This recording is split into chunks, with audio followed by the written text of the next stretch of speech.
E aí, meus queridos, tudo certo com vocês?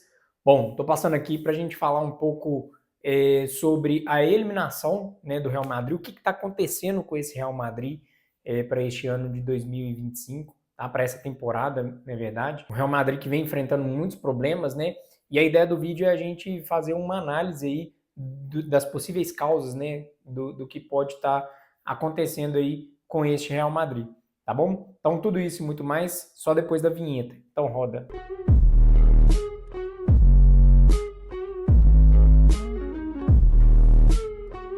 Fala galera, eu sou o Rafa. Bom, estou passando aqui para a gente tentar fazer um diagnóstico, né? Levantar algumas possíveis causas aí, não só sobre a eliminação do Real Madrid, mas também sobre esse momento atual, né, que o clube vem enfrentando. Foi eliminado aí da Champions League, né, pelo Arsenal.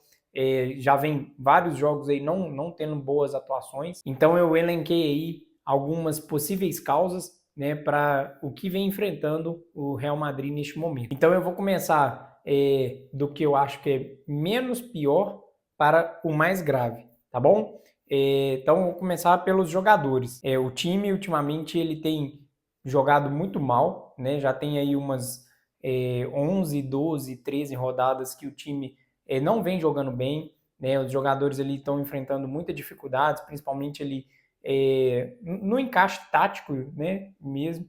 E aí vocês vão me falar assim, ah, Rafael, mas isso aí é culpa do Ancelotti.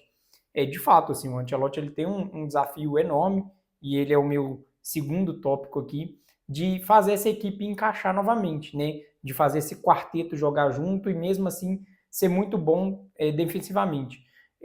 Não é o que o Ancelotti tem conseguido, tá? O Ancelotti ele tem enfrentado muitas dificuldades, principalmente no setor defensivo, onde teve diversas lesões e ele não teve reposição desses jogadores, então teve que apostar aí no menino da base para ser o titular da zaga, né, o Asensio, e ao mesmo tempo fazer com que essa equipe colabore para que possa jogar ali o quarteto junto. Então você tinha, por exemplo, no ano passado, uma ausência de um atacante fixo, né, de um 9, e agora você tem, né, a presença desse atacante, que é o Mbappé, mas você tem a perda do Toni Kroos, que era o principal motorzinho ali do time no meio de campo.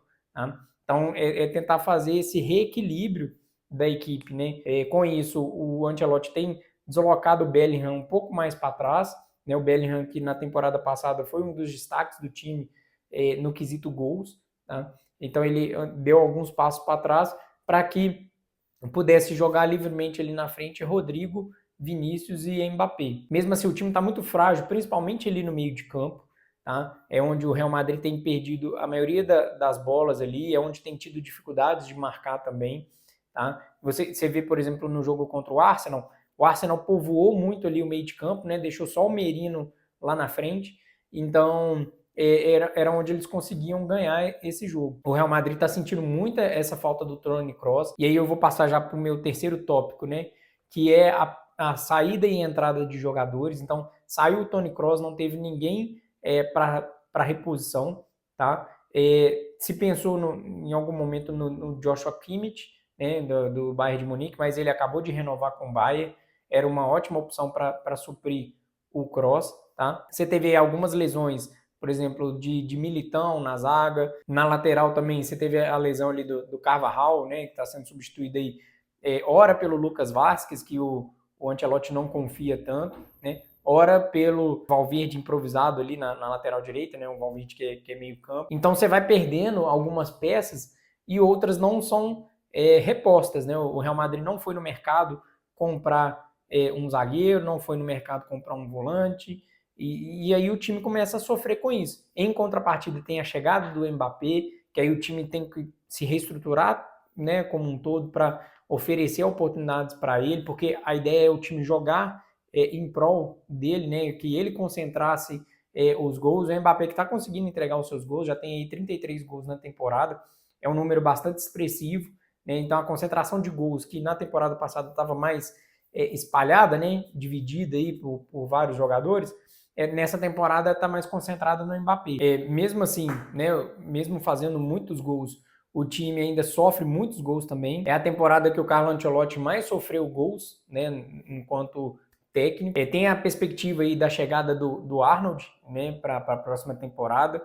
É o Arnold que ainda não renovou aí com o Liverpool e é um dos nomes muito cotados aí para chegar no Real Madrid. Real Madrid que tem tentado apostar cada vez mais em fechar contratos com jogadores que estão em término de contrato com a equipe anterior, né? O caso aí do Arnold, foi o caso do Mbappé, seria o caso do Kimmich também, para driblar o fair play financeiro, né? Que é aplicado em La Liga. Então, se você recebe um jogador a custo zero, digamos assim, você não precisa vender os seus jogadores, né? Porque um fair play financeiro da La Liga prevê que você só pode gastar aquilo que você arrecada, ou seja, você só pode comprar jogador com o dinheiro que você vende, que você arrecada em bilheteria de jogos, em venda de camisas e tudo mais, camarote também, sabe? Então, para o Real Madrid não comprometer essa renda, ele prefere optar por jogadores que estão em fim de contrato com outras equipes. E aí eu vou para o meu último tópico, que é o que eu acho que é o mais responsável por tudo isso que está acontecendo, né? Apesar dos jogadores, apesar das lesões, apesar do Ancelotti, é o Florentino Pérez. Tá? É o Florentino Pérez que apostou nesse time desde o ano passado, né, com a ausência de alguns jogadores que já desde a temporada passada já vinha sofrendo aí com lesões e tudo mais, e mesmo assim apostou que o Ancelotti daria um jeito de ajeitar esse time, né, fazendo alguns improvisos, fazendo algumas táticas e assim, apesar do Ancelotti ser um ótimo técnico, nem tudo dá para ser feito, né? Ele precisa de peças para isso. Então, o Florentino Pérez não foi no mercado nas últimas janelas para trazer peças necessárias, né? O Real Madrid está precisando aí muito de um lateral, muito de um zagueiro, muito de um volante também, tá? Para que consiga dar essas possibilidades para o Ancelotti, né? E mesmo assim o cargo do Ancelotti está ameaçado, né? O Ancelotti saiu da Champions, tem a disputa aí da Copa do Rei neste final de semana, tá? Então, caso ele perca a Copa do Rei, caso perca lá a Liga, pode ser que o Ancelotti fique desempregado aí nos próximos dias. Mas eu não colocaria isso na conta do Ancelotti, tá? Eu considero isso muito mais na conta do Florentino Pérez e dessa gestão dele. E lembrando que o Florentino foi o mesmo presidente, né, que compôs os Galácticos, né, que construiu os Galácticos lá no início dos anos 2000, e ele está repetindo essa fórmula agora, né? É quase que um Galácticos 2.0 esse time de agora, mas que não está tendo esse entrosamento, não está tendo esse encaixe, tá? Por quê? Porque precisa de algumas peças em regiões específicas do campo. Não adianta só contratar atacante, não adianta só contratar gente para frente, sendo que do meio para trás a equipe está sofrendo muito. Então ele sim que considero o maior responsável por esse momento que o Real Madrid está passando. Tá? Vai ter a janela agora de meio de ano, vamos ver como que o Real Madrid vai se comportar, se vai trazer essas peças ou se vai continuar apostando aí em jogadores improvisados, em jogador da base, né?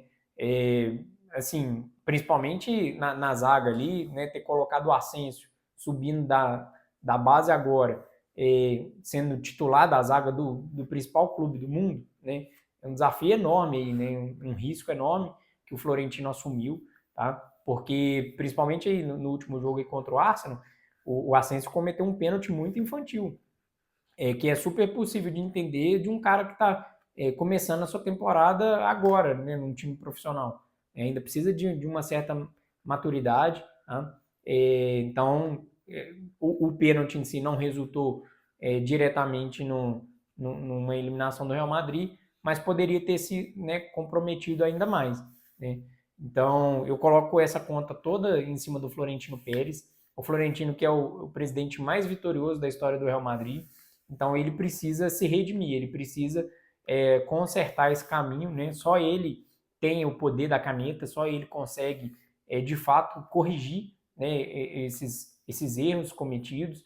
Então vamos ver como que ele vai se comportar aí na janela do meio de ano, porque o Real Madrid pode terminar a temporada somente com o título da Supercopa, né, que é de um jogo só. Enfim, pode terminar a temporada sem ter levado nada. E isso é muito prejudicial para a imagem do clube, principalmente um clube tão vitorioso como o Real Madrid, né? um clube que tem a necessidade de estar pelo menos ganhando taças aí todos os anos, né?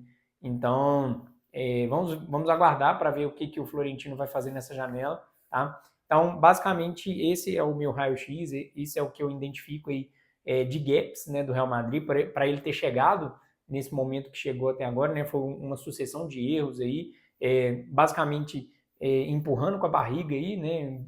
Tentando dar um jeitinho, levando as coisas mais no improviso, mas agora é preciso o Florentino identificar esses gaps e corrigi-los, né? E atuar pontualmente aí, se ele quer voltar a ser mais competitivo para a temporada que vem, tá? Então, a eliminação para o Arsenal, né, foi só uma consequência disso tudo, tá? E, enfim, vamos ver como que o Real Madrid vai lidar de agora para frente, beleza? Então, se você chegou até aqui, deixa o seu like, não se esqueça de se inscrever neste canal e eu fico esperando você no próximo vídeo. Um abraço, até a próxima. Tchau, tchau.